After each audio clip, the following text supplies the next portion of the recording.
ప్లేట్లో ఇవన్నీ పెట్టుకొని నిమ్మకాయ కేజీ చికెన్ ఫస్ట్ శుభ్రం చేసుకోండి. శుభ్రంగా కడిగాం.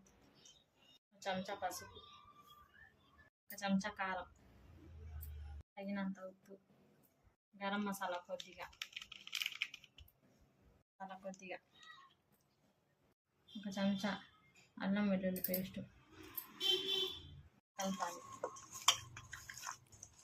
కలిపినాక పావుగంట పక్కన పెట్టుకోవాలి. మూతేసి స్టవ్ వెలిగించుకోవాలి.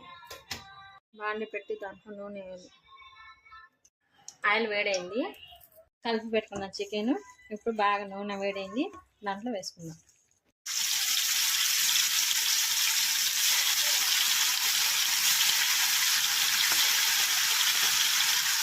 చికెన్ ఇలా బాగా ఎర్రగైనాక ప్లేట్లో తీసుకోవాలి.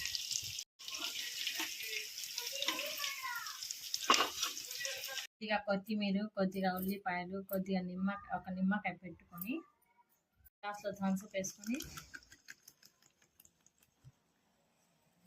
ప్లేట్లో ఇవన్నీ పెట్టుకొని నిమ్మకాయలా పిండుకొని థమ్సప్ తీసుకొని చికెన్ లెగ్ పీస్ తీసుకొని ముక్కండే మర్చిపోయాను తీసుకొని థమ్సప్ తాగుతా